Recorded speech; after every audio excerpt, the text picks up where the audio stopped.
Apesar de a pedra do túmulo ter sido selada pelos judeus e de teu puríssimo corpo guardado pelos soldados, tu ressuscitaste ao terceiro dia, ó Salvador nosso, dando a vida ao mundo. Por isso, ó Autor da vida, os poderes celestes te aclamaram, dizendo: Glória à tua ressurreição, ó Cristo, glória à tua realeza, glória à tua providência, ó amigo do homem. Queridos irmãos, sejam todos bem-vindos. Cristo ressuscitou. Em verdade, ressuscitou. Hoje, em quase todas as partes do mundo, muitas pessoas estão entusiasmadas, felizes, com uma felicidade verdadeiramente espiritual, celebrando a ressurreição do Senhor Jesus. Aqui temos este bonito quadro, este bonito ícone, representando o sentido espiritual. Um dos sentidos espirituais desta celebração é que o Senhor, então, através de sua gloriosa ressurreição, destrói o cativeiro da morte. E aqui vemos o Cristo tomando pelas mãos Adão e Eva, e ladeando esses estão os justos, os luminosos, que viveram antes do tempo do Senhor. Significa dizer o quê? Que quando tivemos a maravilhosa notícia do domingo da Páscoa, o medo da morte não faz mais sentido. E isso é absolutamente maravilhoso. Isso é uma verdade espiritual que todos podem acolher. Não é? Aqui estamos nesta série especial de vídeos nesse canal, como vocês sabem, já há algum tempo, é dedicado sobretudo aos ensinamentos do bendito e maravilhoso Ramakrishna Paramahansa Sri Ramakrishna Thakur, não é?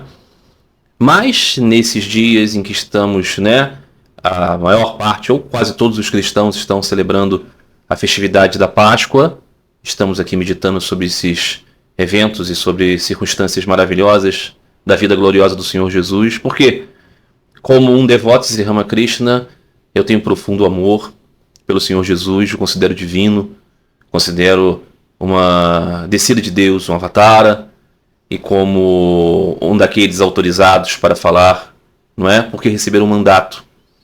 Sri Ramakrishna dizia isso, né?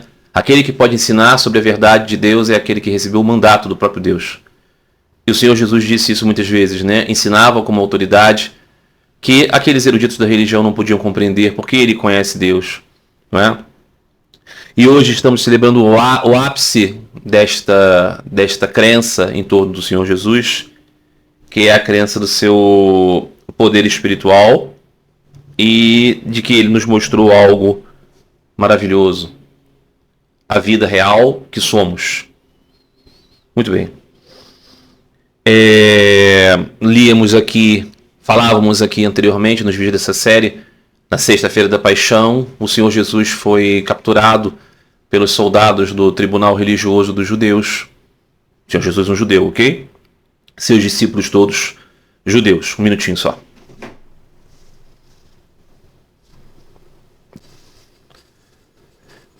O Senhor Jesus e seus discípulos todos judeus.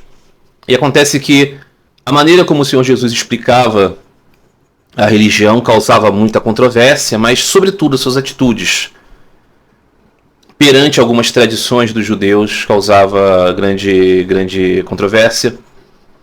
A mais aguda delas era a liberdade de ação do Senhor perante o dia do sábado. Dia caracterizado como o dia afirmado pela lei mosaica, né? Afirmado pelos 10 mandamentos. Dia do descanso, dia de oração. O Senhor Jesus então praticava atitudes que aqueles religiosos consideravam como trabalho. Quais eram essas atitudes? atender ao pedido das pessoas por aliviar as suas dores materiais. Então, quando o Senhor Jesus, pelo seu poder divino, acionava a fé que aquelas pessoas tinham e transformava essa fé em cura, porque era isso que acontecia, ok? Vamos deixar isso claro. Quando não existia fé, o Senhor Jesus não conseguia realizar os milagres. Isso foi registrado no Evangelho. Quando ele estava presente na localidade na qual ele era conhecido desde a infância, ele não conseguiu realizar os milagres porque as pessoas não tinham fé nele como alguém capaz de acionar isso.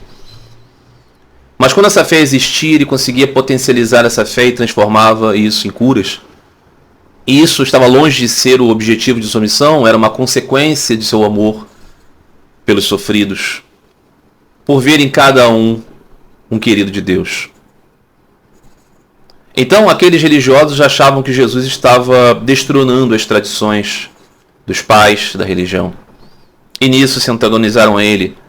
E no crescente disso, o Senhor Jesus começou a afirmar a sua autoridade, dizendo: eu faço essas coisas que vocês acham que fere a lei, porque eu conheço a lei melhor do que vocês, eu conheço o sentido da lei, porque eu recebi a lei do próprio autor da lei. Aquele que falou pelos profetas é o meu pai amado, o Abá, o paizinho. Eu tenho uma relação próxima com ele desde antes do mundo existir. E eu estou aqui numa missão, uma missão de falar dele e falar da minha própria missão.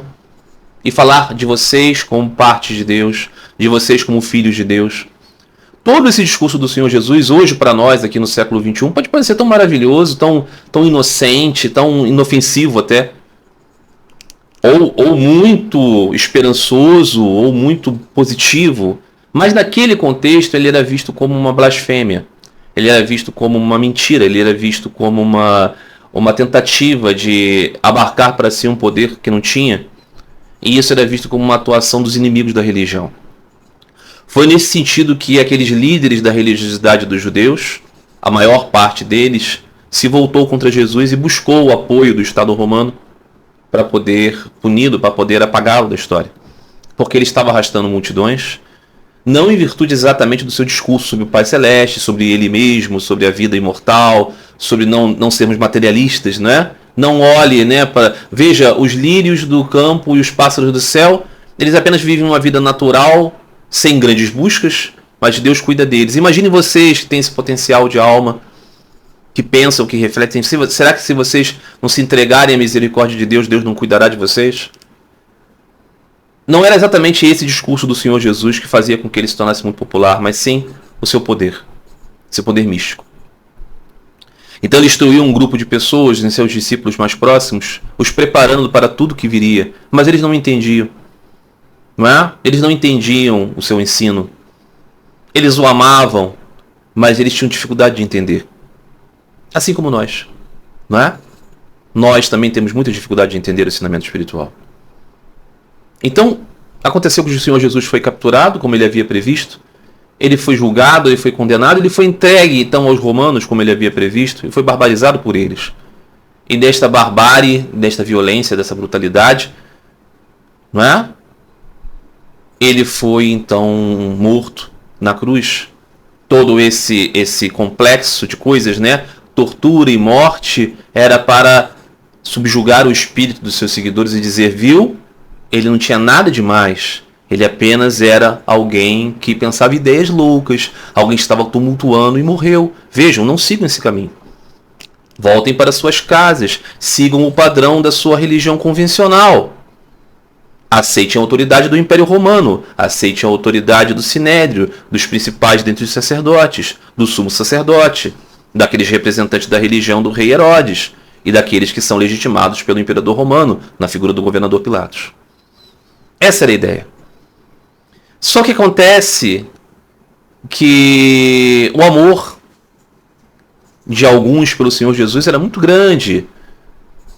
E eles não podiam ser submetidos ao medo. Não podiam ser submetidos ao medo da prisão, da crucificação. O amor deles ultrapassava esse limite. E assim era, por exemplo, com José de Arimateia e Nicodemos, que se arriscaram tanto, eles que eram membros do Sinédrio, em buscar ofertar uma homenagem ao Senhor, dando a ele um sepulcro lavrado, um sepulcro novo, lavrado na terra, na pedra. especiarias para tratar do seu corpo, toda a honra dada ao seu sepultamento, ao seu funeral, às suas, né, exéquias. E aquelas mulheres, muitas delas vistas como mulheres de má vida, muitas delas vistas como mulheres loucas, muitas delas vistas como ninguém, não vistas. Elas amavam muito o seu Senhor, o seu Mestre, o seu Rabuni. E elas queriam fazer alguma coisa por ele, não para receber uma cura, mas sim para dar tudo que elas tinham. Então elas se reuniram e vamos lá cuidar do nosso Mestre. E assim foi que tivemos o início desse domingo maravilhoso. Eu vou ler aqui a passagem da Escritura do Evangelho de Lucas, que trata desses eventos que hoje celebramos. As mulheres vão ao sepulcro. No caminho de Emaús, a aparição e ascensão de Jesus ressuscitado. Toda uma sequência de passagens que é o motivo de hoje ser um dia tão feliz. Ok? No primeiro dia da semana, domingo, ao romper de madrugada, ou seja, logo bem cedinho, elas foram ao sepulcro com os perfumes que tinham preparado. E encontraram a pedra afastada da porta do sepulcro, e entrando, não encontraram o corpo do Senhor Jesus. E aconteceu que, estando elas sem saber o que fazer, lhe apareceram 2 homens em traje resplandecente. Estando elas apavoradas e de rosto voltado para o chão, eles disseram-lhes: Por que procurais o vivo entre os mortos? Não está aqui, mas ressuscitou. Lembrai-vos de como vos falou quando ainda estava na Galiléia, dizendo que o Filho da Humanidade tinha que ser entregue à mão dos homens pecadores e ser crucificado e ressuscitar ao 3º dia. E elas lembraram de suas palavras. Voltando do sepulcro, contaram todas essas coisas aos 11 e a todos os outros. Elas eram Maria Madalena, Joana e Maria, mãe de Tiago, e as outras que estavam com elas. Contaram essas coisas aos apóstolos, mas as palavras delas pareceram-lhe uma tolice, e eles não acreditaram nelas. Porém Pedro levantou-se e correu ao sepulcro. Ao espreitar, apenas viu as ligaduras e voltou para casa espantado com o que acontecera. Vamos começar por aqui.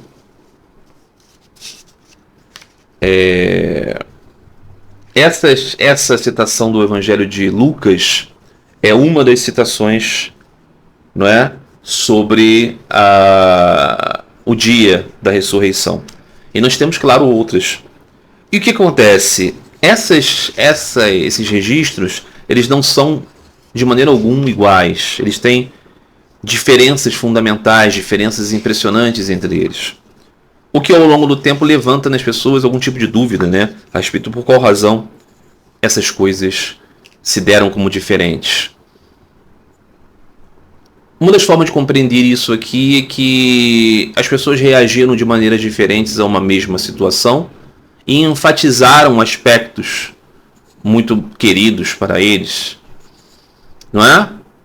O conteúdo essencial é o mesmo, mas esses pequenos detalhes mudam de acordo com a relação que você tem com aquilo que está sendo registrado. Vamos ver, por exemplo, o que registra no Evangelho de João. No primeiro dia da semana, então temos um consenso a respeito do domingo. Maria Madalena, que é a Maria da aldeia de Magdala, ok? Aquela que Jesus tirou dela vários daimons. Ela não era prostituta, ok? Ela não era adúltera, nada disso. Ela era uma mulher que sofria com a presença de várias inteligências não humanas que faziam com que ela ficasse transtornada. Mas ela não é a mulher do pecado que derruba o óleo. Ela não é a mulher que seria apedrejada porque era adúltera. Ela não era prostituta. Nada disso. Tudo isso é relacionado à imagem de Maria de Magdala, Maria Madalena, em virtude das confusões que se fizeram ao longo do tempo com as histórias de outras santas, como por exemplo Santa Maria do Egito, uma santa muito posterior, que era verdadeiramente uma mulher ninfomaníaca. Ela nem era prostituta, ela tinha muita volúpia. E ela foi caracterizada como... Confundiram a geografia dela, a história dela, com a de Maria Madalena. Maria do Egito era muito cultuada no Oriente cristão, e os ocidentais, ao não compreenderem bem aquela narrativa geográfica, misturaram as coisas. Nós temos também que, pelo costume da simplificação, várias mulheres que estão presentes no Evangelho são retratadas na arte, nas histórias, como uma pessoa só para facilitar, né, a narrativa. Então junta-se, né, a mulher apedrejada do Evangelho de João, a mulher pecadora que se prostra aos pés do Senhor, né, na casa, né, do devoto que recebia o Senhor e todos estranharam. A prostituta e coisas assim. Então são vários personagens, né? Temos Maria, irmã de Lázaro, temos Marta, nós temos outras mulheres, né, que estão presentes na vida do Senhor. Muitas mulheres estavam, né, ladeando aquele movimento, e elas só não iam pregar o Evangelho porque as mulheres pouco valiam naquela sociedade, então não tinham essa força. Mas o caso é que as mulheres eram muito próximas. Mas essa história de Maria Madalena como prostituta, como amante do Senhor, isso tudo é parte da simplificação, da fantasia, dos equívocos e de uma certa má fé também, não é? Que existe muito. No Oriente cristão, Maria Madalena é caracterizada como igual aos apóstolos, ou como na tradição latina diz, né, a apóstolo dos apóstolos, ou seja, foi ela que anunciou os apóstolos. Mas de maneira nenhuma ela é esse personagem, né, dos filmes hollywoodianos, ou das séries, ou das esquetes de humor, ou das simplificações grosseiras que as pessoas fazem. E por que é importante dizer isso aqui? Porque Maria de Magdala e aquelas outras mulheres, muitas Marias, elas são o modelo do devoto puro. Elas são aqui, acreditem meus irmãos, como os gopis de Vrindavan, as gopis de Vraja, que são consideradas na tradição do Bhakti Yoga como o mais alto modelo de espiritualidade, são essas mulheres aqui. No Evangelho você não vai encontrar ninguém que tenha tido essa desproporção, né, do respeito da sociedade e do peso espiritual. Elas eram completamente ignoradas e elas tinham tanto para dar, porque elas tinham um amor puro ao Senhor. Cada um de nós, como pessoas inexpressivas que somos, se tivermos como modelo as mulheres miróforas, nós vamos estar num bom caminho, de assim como aqueles que se identificam com as gopis de Vraja, que não eram filósofas, não eram milionárias, não eram teólogas, não eram poderosas de nenhum sentido, mas elas tinham um profundo amor ao Senhor. Muito bem. Então, desata a correr e vai encontrar com Simão, porque ela viu o túmulo vazio. Simão, Pedro e o outro discípulo, o que Jesus amava. Aqui, né, é a narrativa do discípulo que Jesus amava. Está muito claro, não é aquele João Boanerges, irmão de Tiago, filho de Zebedeu, não é. Aqui é este secreto personagem, que no próprio Evangelho nunca é chamado de João. É sempre o discípulo que Jesus amava. Tal é a falta de conexão das pessoas com o registro do Evangelho. Tal é o peso da poeira do tempo, desses 2000 anos, que as pessoas não se tocam a respeito desses detalhes. Que todo esse Evangelho é sobre um personagem misterioso, que pertence a uma outra cepa, a uma outra classe de pessoas. Ele não é daqueles rudes pescadores, cobradores de impostos, aquelas figuras que recebiam o opróbio da elite intelectual. Não, ele era parte da elite. Ele era o discípulo que Jesus amava. Ele era esse que concebeu esse evangelho. Ele vai também junto com Pedro aqui. No registro do Evangelho de Lucas não tem ele. Porque isso difere. Será que isso é fundamental para dizer se alguma coisa é verdade ou mentira? Não. Aqui é o quanto isso quer ser enfatizado naquele registro. Mas você vai perceber que o âmago da questão toda é o mesmo. Não é? E o outro discípulo ao qual Jesus amava. E diz-lhe, levaram o Senhor, e ela disse para eles, né? E levaram o Senhor do túmulo, e não sabemos onde o puseram. Saiu então Pedro e o outro discípulo, né? Foram ao túmulo. Corriam juntos. E o outro discípulo foi mais depressa do que Pedro. Veja que aqui na narrativa própria do discípulo amado, é ele que entra primeiro, e não Pedro. Você pode ver aqui algum tipo de competição? Talvez. Talvez. O que não é nada de se assombrar, né? Nós aqui competimos uns com os outros o tempo inteiro em nossa falta do melhor discernimento. Não significa dizer que nos falte amor, boa vontade, vontade de acertar. Não é? E espreitando vê dispostos os panos, porém não entrou. Chega então também Simão Pedro, seguindo atrás dele, e entrou no túmulo e vê os panos dispostos. e vê que o sudário que estivera à volta da cabeça dele não jazia juntamente com os panos, mas dobrando a parte em lugar próprio. E então o outro discípulo, que chegara primeiro ao túmulo, entrou e viu e acreditou. Ainda não conheciam a passagem da Escritura segundo a qual ele tinha de ressuscitar os mortos? Os discípulos voltaram de novo para junto dos seus. Maria Madalena, ou Maria de Magdala, ficou de pé chorando no exterior do túmulo. Enquanto chorava, espreitou para dentro do túmulo e viu 2 anjos sentados vestidos de branco, um à cabeça e o outro ao pé do lugar onde jazera o corpo de Jesus. Ou seja, naquele lugar onde seria uma espécie de cama, não era isso, tá? Um espaço de pedra onde o corpo foi colocado, um estava como se tivesse a cabeceira e outro como se estivesse aos pés, sentado. Aqui é registrado como anjo. Anjo, mensageiro. Em outro evangelho é registrado como um homem de veste resplandecente. Então há essas controvérsias. Mas aqui, algum poderia ter visto um, algum poderia ter visto 2. Caracterizado como anjo, caracterizado como homem de forma resplandecente. Percebe? E eles disseram-lhe: mulher, por que choras? Ela diz: porque levaram meu senhor e não sei onde o puseram. Enquanto ela dizia isso, voltou-se e vê Jesus de pé, e não sabia que era Jesus. Jesus disse-lhe: mulher, por que choras? Quem procuras? Ela, pensando que ele é o jardineiro, diz-lhe: Senhor, se o levaste, diz-me onde o puseste, e eu pego ele. Eu o levo, né? Disse então Jesus: Maria. Ela, voltando-se, disse em hebraico: Rabuni, que quer dizer mestre. Jesus disse: não me toques, ainda não ascendi para o Pai. Vai para o junto dos meus irmãos e diz-lhes: subo para o meu Pai e vosso Pai, para o meu Deus e vosso Deus. Chega Maria de Magdala, anunciando aos discípulos: vi o Senhor e as coisas que ele disse. Então aqui o primeiro tópico, né, dessa passagem é de que há essa questão, né? As mulheres, e aqui tudo fica muito centrado na figura de Maria, mas era um grupo de mulheres, vai até o túmulo para prestar também elas esse carinho ao Senhor.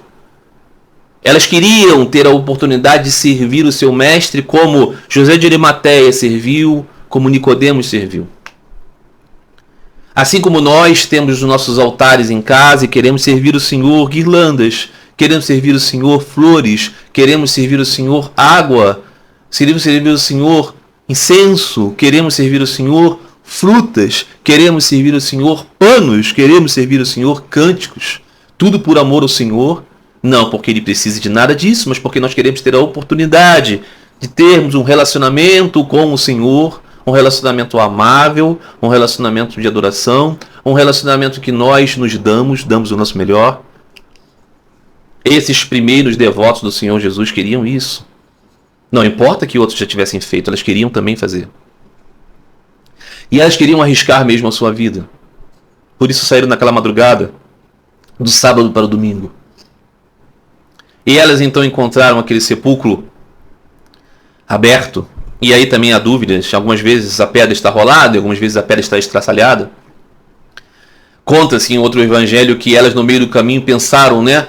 E se o sepulcro estiver fechado? E se os soldados estiverem lá?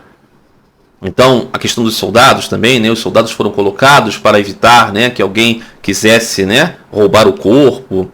E ao longo do tempo, os próprios judeus não, né? Os próprios antagonistas do Senhor Jesus, porque naquele momento não existiam ainda gentios adoradores do Senhor, ok? Não em grande número, claro que um ou outro sim, mas a questão ali não era uma questão de judeus e cristãos ainda eram apenas judeus. Todos em relação a Jesus tinham um sentimento.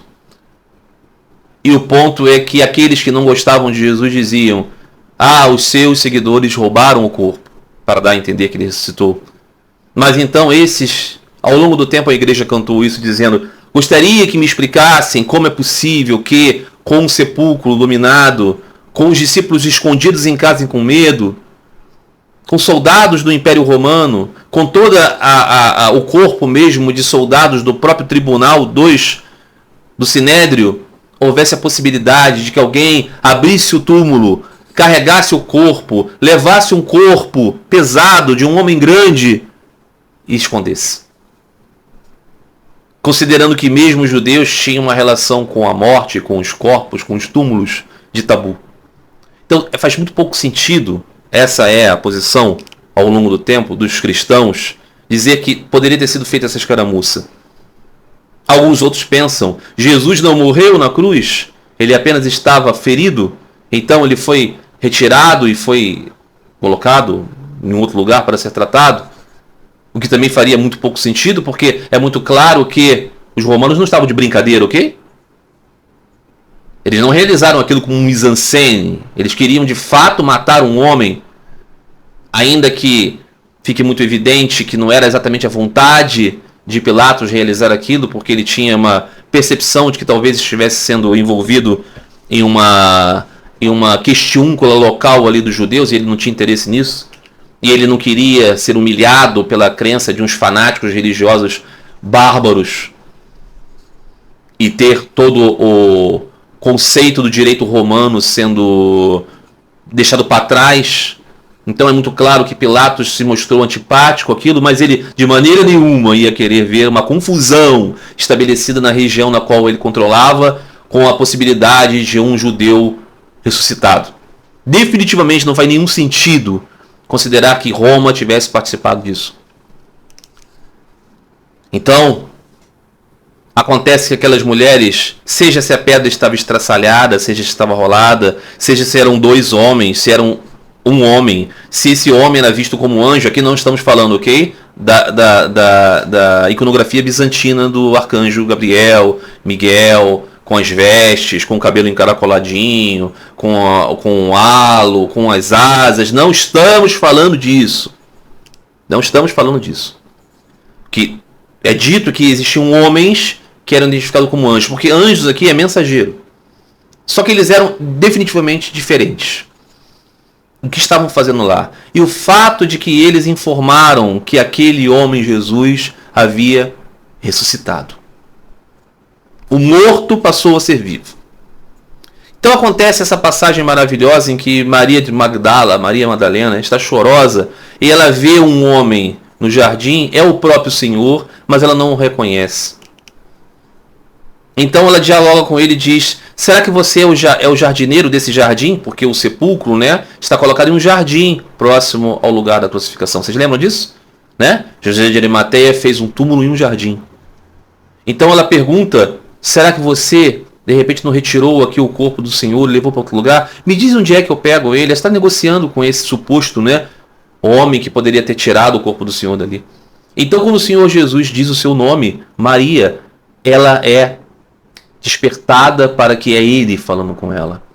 Isto é a Mahamaya do Senhor e a sua Yogamaya.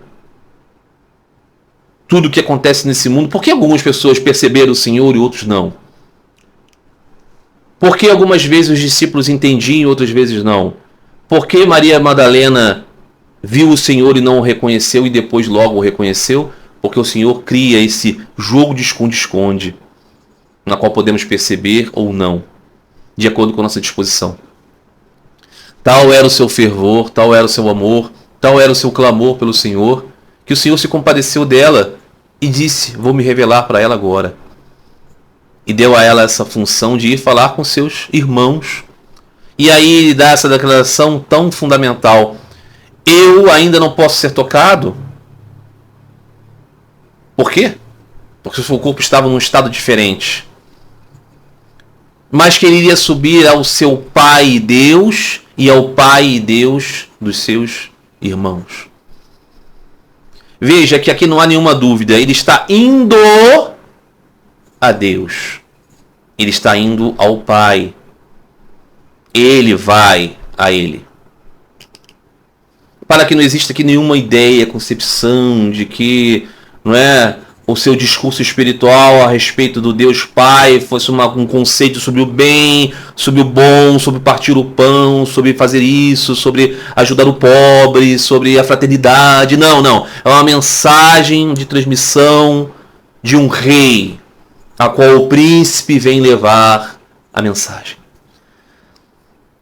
Ele está voltando para dar contas ao seu rei. É disso que se trata. Então, se você é cristão, você tem que admitir isso como um conceito da verdade da Escritura que você, em tese, acredita.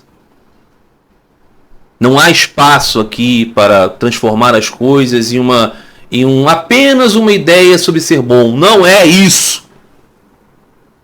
Não é sobre isso. Então acontece que Maria de Magdala, Maria Madalena, vai levar essa mensagem. Muitas pessoas especulam, né?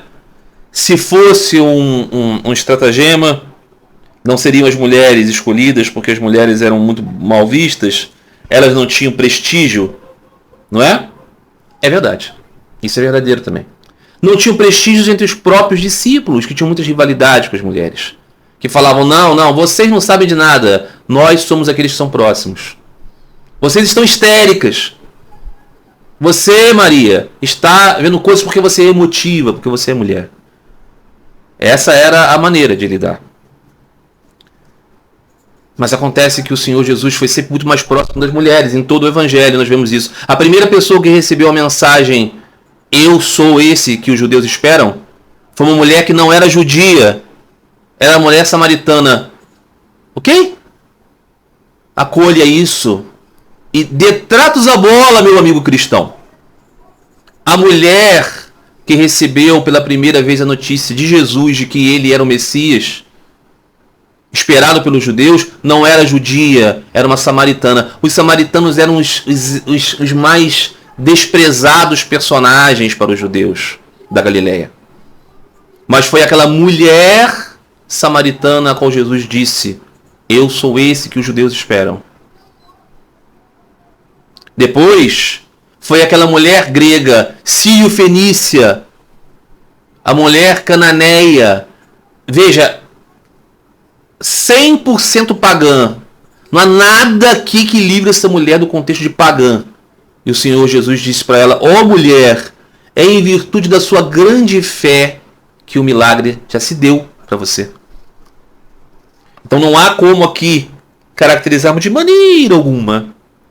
Não há possibilidade de vermos aqui a chance de que Jesus tenha sido distante das mulheres, de que as mulheres tenham sido colocadas num segundo plano no seu processo, e de que ele não tenha, em muitos momentos, demonstrado claramente que não existia essa fronteira entre os escolhidos da classe, da raça, da religião, para identificar como almas puras.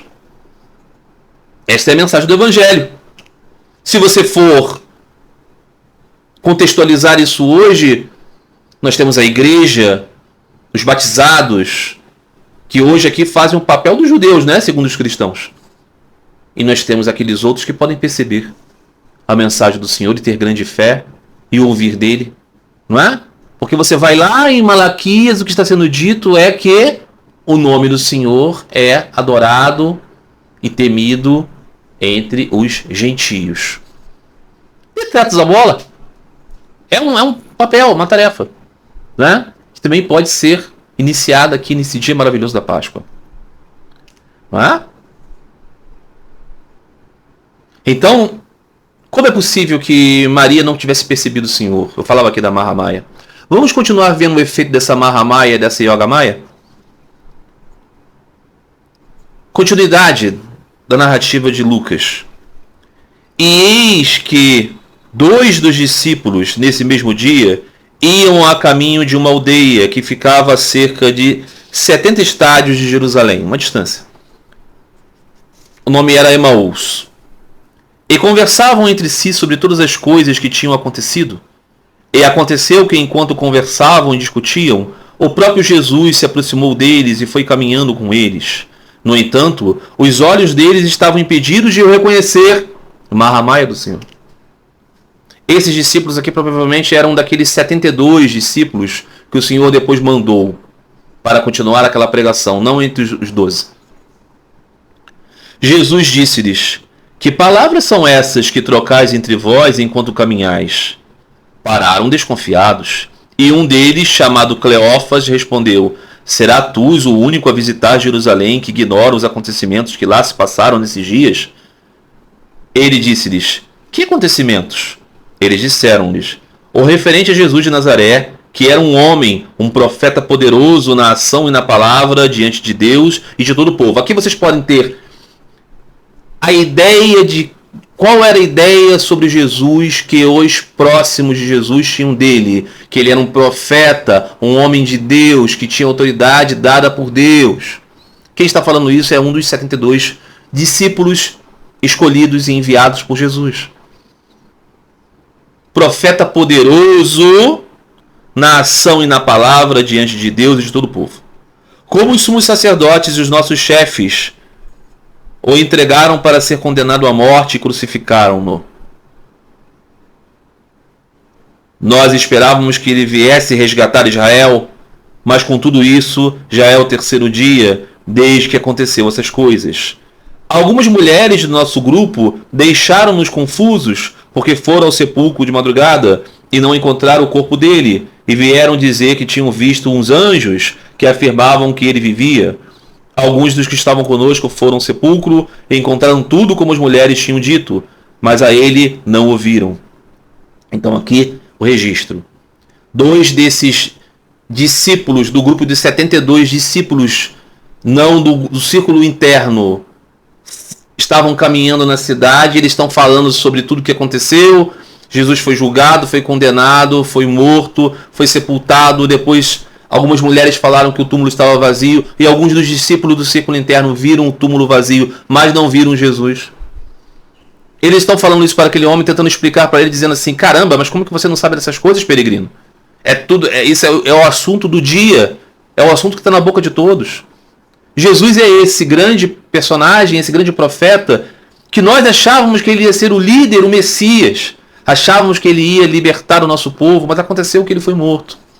Veja que esse aqui é o quadro mais concreto da percepção daqueles indivíduos que conviveram com Jesus, que acreditavam nele e que o seguiam. Então, Jesus disse a eles: ó homens sem inteligência e lentos no coração, para crer em tudo quanto os profetas anunciaram. Não tinha o Cristo que sofrer essas coisas para entrar na sua glória? E começando desde Moisés e de todos os profetas, interpretou-lhes em todas as escrituras as coisas que diziam a respeito. Ou seja, aquele homem que é Jesus, que eles não reconhecem, e não faz sentido dizer que eles não eram próximos de Jesus, porque foi Jesus que os nominou para ir pregar. Claro que eles o conheciam, evidentemente que eles conheciam Jesus, mas por alguma razão, diz aqui o texto, eles estavam cegos para o perceber a marramaia do Senhor que o encobriu. Então Jesus diz a eles: vocês são tolos e não entenderam que tudo que aconteceu aqui já foi registrado antes. E começa a explicar como os sinais nas Escrituras estavam apontando para a vinda do Senhor e toda a sua paixão e glória e ressurreição. Ao chegarem perto da aldeia para onde iam, Jesus seguia adiante, e os outros insistiam com ele, dizendo: fica conosco, pois é quase de noite e o dia já está no fim. E ele entrou para ficar com eles. E aconteceu que, quando se pôs à mesa com eles, ele tomou o pão, pronunciou a bênção e depois o partiu, deu o pão para eles e comeram. Abriram-se os olhos deles e disseram-lhe, e ele tornou-se invisível à vista deles. E disseram um ao outro: não nos ardia o coração quando ele nos falava pelo caminho e nos abria as Escrituras? Ou seja, o homem que é Jesus, ainda não reconhecido, segue um caminho, diz: agora eu vou embora, tá bom? Já expliquei para vocês aqui, bom aí pelo papo, legal, agora estou seguindo. E aqueles 2 discípulos de Jesus falaram: não, fica conosco, passa a noite conosco. E quando eles estavam para ceiar, e os judeus davam graças pelo alimento, davam graças pelos frutos da vinha, davam graças pelos frutos do trigo, davam graças a Deus pelo alimento, pelas ervas, por tudo. Jesus partiu o pão e deu a eles, e nesse momento ele se fez tomado de luz e desapareceu, e eles perceberam que ele era o Senhor. Então eles comentaram: mas nós não estávamos percebendo que quando aquele homem desconhecido conversava conosco, nós sentimos arder o nosso coração? Ou seja, eles estavam considerando esse evento, desde o momento em que eles viram aquele homem desconhecido, como manifestando as glórias daquela presença. Acontece então que depois os discípulos todos se reúnem, eles estão ainda assustados, eles ainda estão com medo, eles ainda estão temendo a perseguição. E eles vão conversar entre eles, eles estão num lugar fechado, e aparece Jesus então no meio deles. Caracteriza-se muito claramente que aquelas salas, aquele lugar estava fechado, porque quer-se dizer que ele apareceu no meio deles de um modo extraordinário. Ele aparece no meio deles, conversa com eles, os abraça, eles os tocam, eles veem as marcas do seu corpo. E ele come com eles, mas ele desaparece da sala como havia aparecido. Então aqui duas coisas acontecem. Ele está com um corpo físico e ele está com um corpo extraordinário ao mesmo tempo. E tudo isso é para todos eles absolutamente misterioso.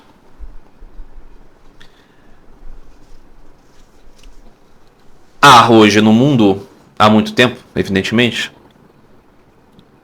a relíquia do Santo Sudário de Turim.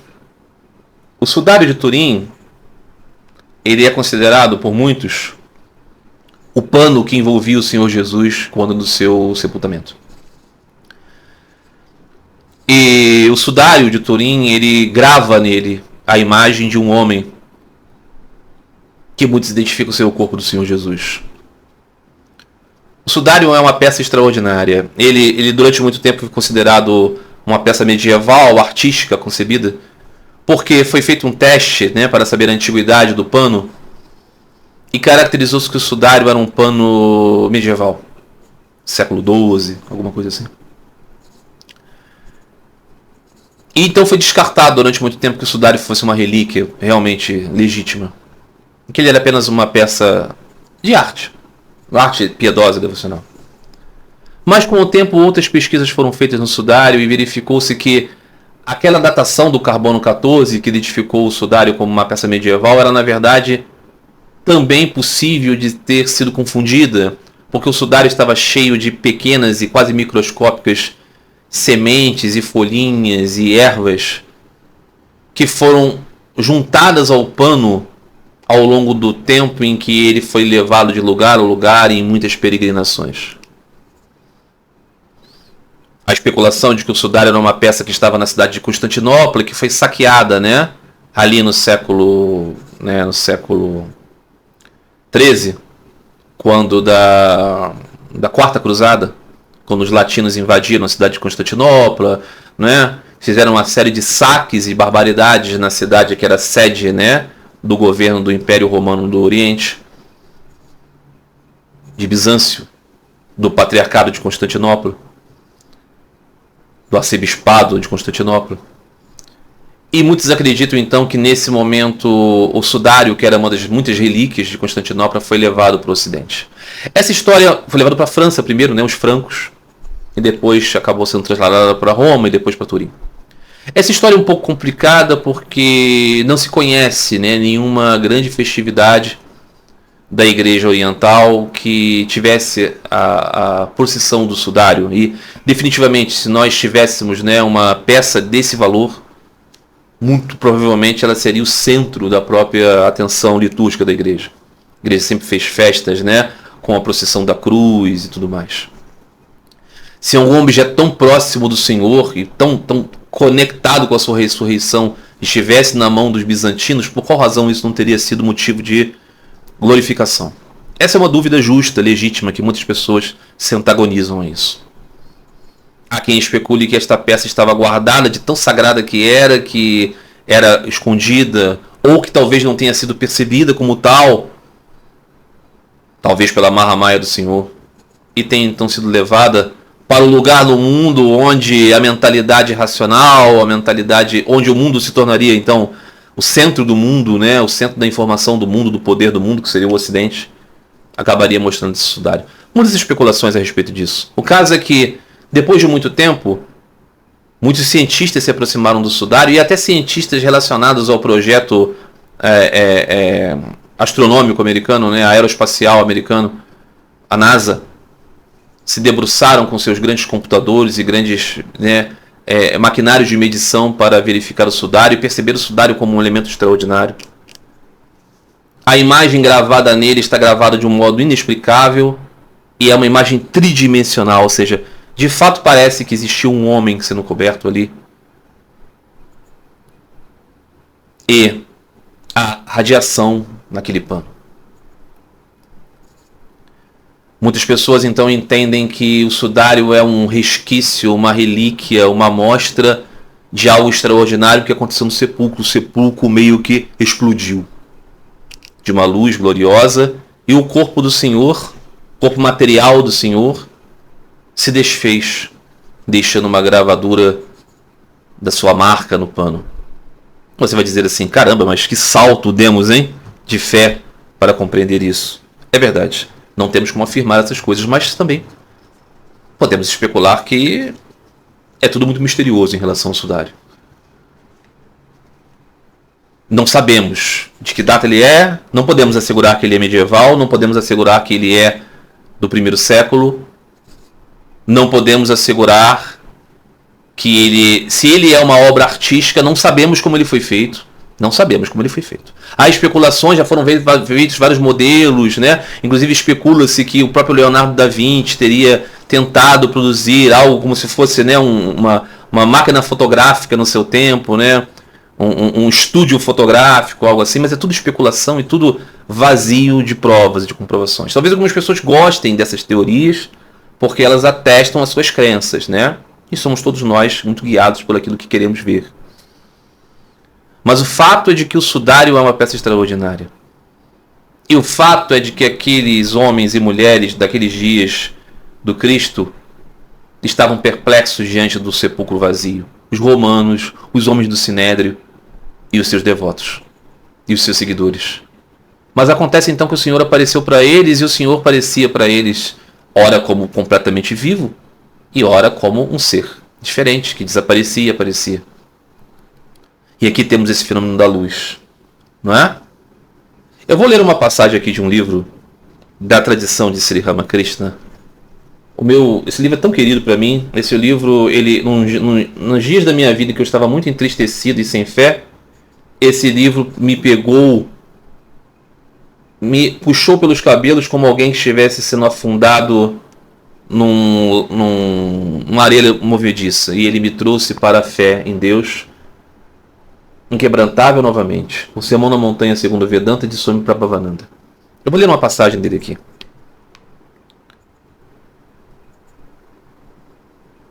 Que eu acho que é muito, muito importante para compreendermos o fenômeno da luz. Quando faltar ao homem o discernimento espiritual, todo o teu corpo ficará nas trevas. Ele continua a viver na ignorância e o eu verdadeiro, a luz divina dentro dele, permanece escondida. A concentração da mente no ideal escolhido de Deus é a chave para revelar a luz divina. Aqui está dizendo que a nossa real natureza é espiritual, luminosa, refulgente, mas que nós temos isso obscurecido pela nossa mundanidade. Mas quando nós centramos a nossa mente no ideal de Deus, nós podemos nos conectar novamente. Isso aqui são parafrases do Bhagavad Gita. Aí Swami Prabhavananda, que foi discípulo dos discípulos diretos de Sri Ramakrishna, foi discípulo de Swami Brahmananda, ele diz: essa concentração, pois, purifica o que entra na consciência através dos sentidos. A luz do corpo é o olho, diz o Cristo, comparando o olho a uma janela pela qual penetra o mundo exterior. Através dos 5 sentidos captamos impressões, e a soma total dessas impressões compõe o nosso caráter. Se vemos o bem, absorvemos o bem. Se vemos o mal, absorvemos o mal. Como reza uma prece védica, possamos com nossos ouvidos ouvir o que é bom, possamos com nossos olhos enxergar a tua justiça. Ao olharmos, é necessário que aprendamos a enxergar Deus, o espírito que envolve tudo, e não a aparência e a forma das coisas. Desse modo, em vez de nos desviar de nosso ideal, cada objeto do universo tornar-se-á uma ajuda na percepção de Deus. Aqui você percebe, né? Maria de Magdala viu o Senhor no jardim e achou que ele era o jardineiro. Cleófas e o outro discípulo dos 72 do Senhor Jesus caminharam com ele durante horas, talvez, e não perceberam que ele era Jesus. Mesmo vendo o sepulcro vazio e os panos colocados, ainda houveram quem duvidasse. E assim a luz de Deus cai sobre nós, até que finalmente nosso corpo todo fique cheio de luz. As Escrituras falam de grandes almas cuja iluminação interior se tornou materialmente visível. Seus corpos tornaram-se de fato cheios de luz. Eu tive certa vez o privilégio memorável de testemunhar semelhante transformação. Foi em Benares, em outubro de 1914. Swami Premananda, que como discípulo de Ramakrishna alcançara a percepção de Deus, costumava visitar diversos templos após tomar o seu banho diário no Ganges. Eu o acompanhava. Certo dia, após nossa adoração no templo de Annapurna, a Mãe Divina, o prior, o abade do mosteiro, colocou uma guirlanda de malmiqueres em volta do pescoço de Swami Premananda. Quando Swami estava para retirar a guirlanda e dá-la a mim, juntei as mãos, inclinei-me diante dele e disse: "Não, Santo Senhor, por favor, fique com a guirlanda, o Senhor está tão bonito." Vocês sabem, né? Quando chega um religioso num mosteiro, num templo, os devotos colocam guirlandas para a lembrança do Senhor. E normalmente esse retira a guirlanda e depois devolve, não vai ficar com ela, ele reconhece aquilo com um carinho, mas não é prático e nem ele mesmo tem essa própria dignidade. Mas então Swami Premananda disse a ele: "Não, fica que o Senhor está muito bonito." A palavra bonito lembrou ao Swami a beleza de Deus e ele entrou em êxtase. Seu rosto afogueou-se e em seguida começou a emanar uma luz de todo o seu corpo. Caminhando lentamente, ele deixou o templo e eu o segui. A alameda do templo, como de praxe, estava povoada de gente, mas as pessoas à nossa volta, contemplavam o Swami e abriram um caminho. Ele é absolutamente evidente que todos os presentes viam-o iluminado. Continuamos a caminhar pelas ruas de Benares, enquanto a multidão permanecia parada olhando-o silenciosamente. Swami Premananda. Ele estava absorvido por completo no pensamento de Deus e alheio a tudo que o rodeava. Ao aproximarmos-nos do portão externo do nosso mosteiro, Swami Nibarananda, o abade, viu-nos na varanda. Ordenou imediatamente aos monges que preparassem uma recepção especial a Swami Premananda. Penetramos nos jardins do templo ao som de gongo, de buzinas, de conchas e de bimbalhados sinos. Em seguida, quando chegamos à varanda, Swami Premananda retirou a guirlanda e colocou ao redor do pescoço do abade. O êxtase foi diminuindo gradativamente e a luz fina desapareceu. Vocês percebem que esse discípulo direto de Sri Ramakrishna Paramahansa, ao ouvir uma palavra que despertou nele a beleza de Deus, ele entrou num êxtase e seu corpo se tornou como fogo. Radiante, ele era só luz. Ele era só luz. Até que o êxtase foi passando. Imagine então o Senhor Jesus. Da sua conexão com o Pai, o quanto ele poderia ter se tornado refulgente. Veja que mesmo antes do evento da crucificação, da morte, da ressurreição, alguns discípulos estiveram com o Senhor no Monte Tabor e viram que ele se tornou pura luz. Por qual razão eles viram? Para que os preparasse para a realidade que viria depois. Será então que o Senhor Jesus, tomado dessa profunda refulgência, não dissipou o seu corpo visível, não inundou todo aquele sepulcro e não gravou a sua forma no sudário? É possível? Ou não é possível? Cada um de nós pode ter uma percepção a respeito disso. O que eu posso dizer para vocês, como um devoto de Sri Ramakrishna Paramahansa, é que eu vejo o Sudário como uma relíquia do Senhor. Mas eu não acho que seja necessário que cada um creia que o Sudário é o pano que envolveu o Senhor, para perceber a glória deste relato da Páscoa. O relato da Páscoa nos fala que as pessoas que profundamente amaram o Senhor tiveram a glória de perceber dele que a morte, o medo da morte, está vencido. Porque naquele momento existiam muitas dúvidas a respeito do que aconteceria. Não existia ainda uma teologia extremamente estabelecida para que todos pudessem repousar as suas cabeças e seus corações e dizer, é assim, assado, acontece isso, né? Tem esses passos, santos padres, concílios ecumênicos e tratados, não.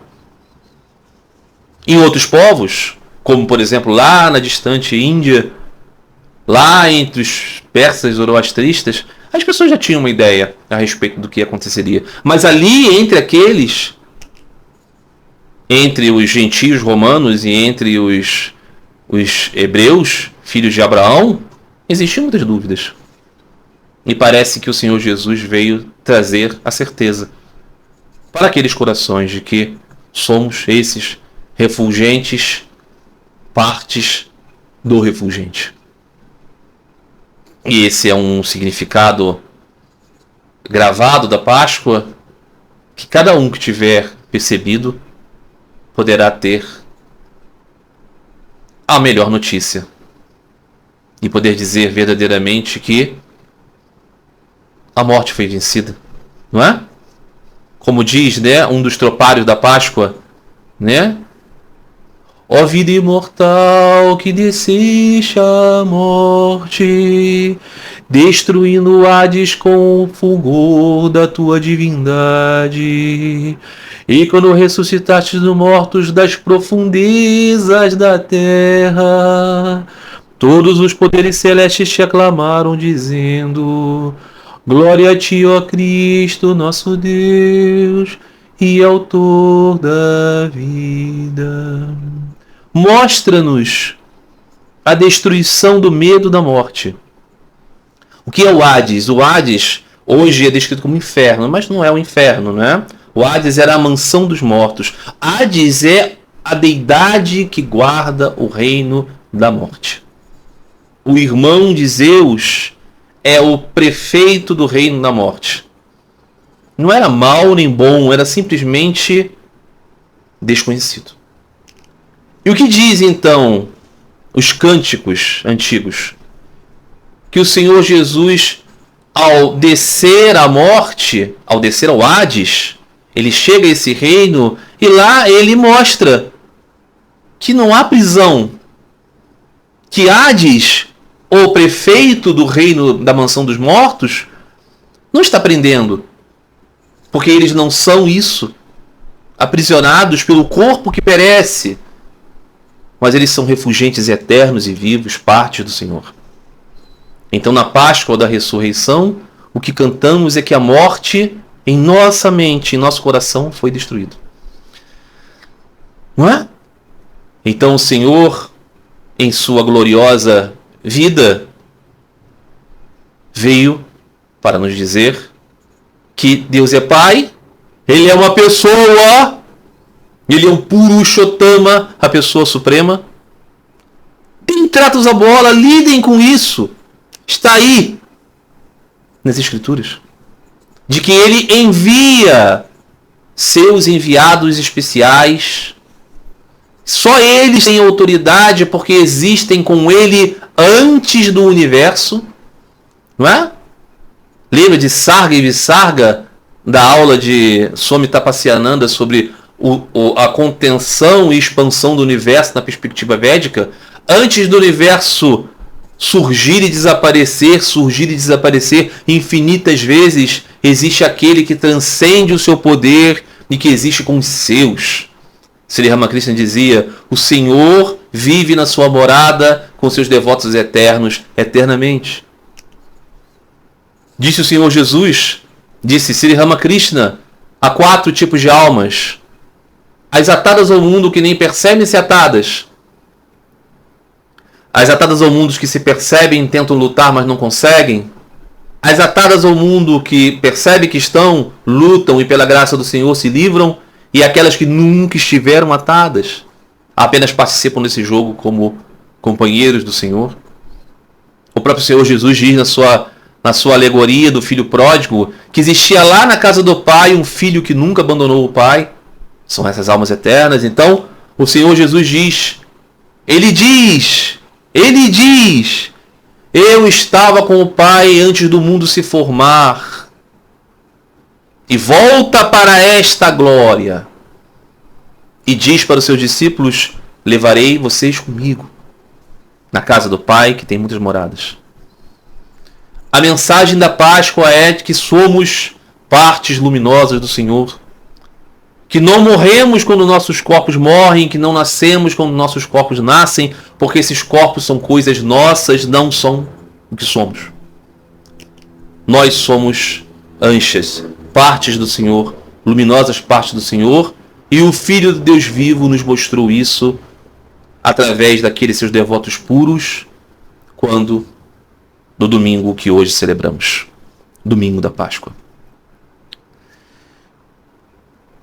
Nós não temos registro nas Escrituras de que o Senhor Jesus tenha falado com a sua Santíssima Mãe, a Virgem Maria, a pura Maria, mas a piedade e a beleza e a fé e a graça de Deus colocaram na mente e na boca dos compositores da Igreja Antiga um hino tão maravilhoso que conta-se como se um anjo aparecesse para Maria, especialmente para ela, e tivesse contado a respeito da ressurreição do seu Senhor, para que ela ficasse feliz. Que diz assim: o anjo exclamou, a cheia de graça, Virgem pura, rejubila. De novo digo, rejubila, teu filho ressuscitou do túmulo ao terceiro dia. Resplandece, resplandece, ó nova Jerusalém, pois a glória do Senhor brilhou sobre ti. Exulta agora e alegra-te, Sião. E tu, ó Mãe de Deus toda pura, rejubila na ressurreição do teu Filho. Maravilhoso hino que diz que um anjo de Deus foi falar com Maria e dizer para ela que o seu amado Filho ressuscitou. O seu amado Filho é o Senhor, o seu amado Filho é o glorioso Emanuel, mas para ela ele é o seu querido menininho, seu filho.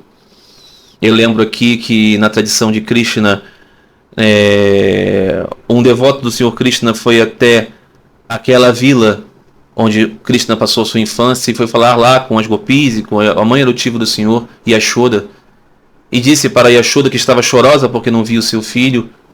E ela disse, mas o seu filho é o Senhor do universo, todos nós somos partículas dele, ele é o Senhor que vive nos corações. E Yashoda disse, eu não estou falando disso, eu não estou duvidando de nada disso, mas o que eu sinto falta mesmo é do meu menininho, do meu filho.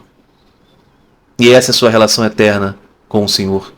Também assim com Maria, porque ela é a devota pura do Senhor, e aqueles que têm fé em Deus devem ter reverência e rendição aos pés dos devotos puros de Deus, a qual Deus é completamente entregue.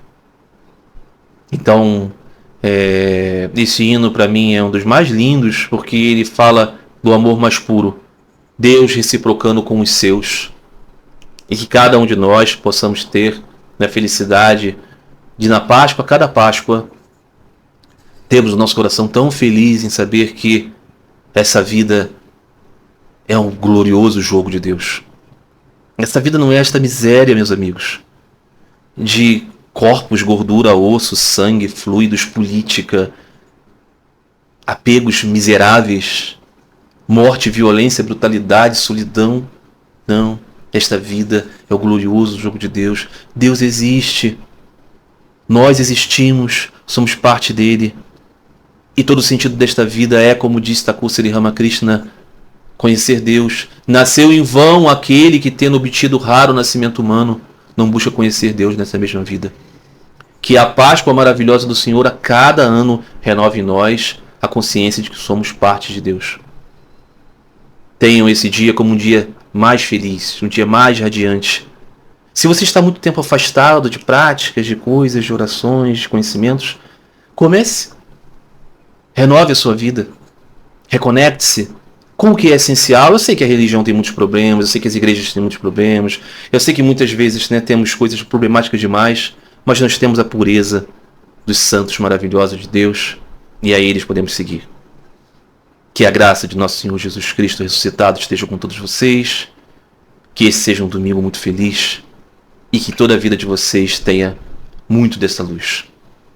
Um grande abraço a todos, fiquem todos em paz, fiquem todos com Deus. Cristo ressuscitou, em verdade ressuscitou. Glória ao meu amado e querido Thakur, glória a Jesus Cristo.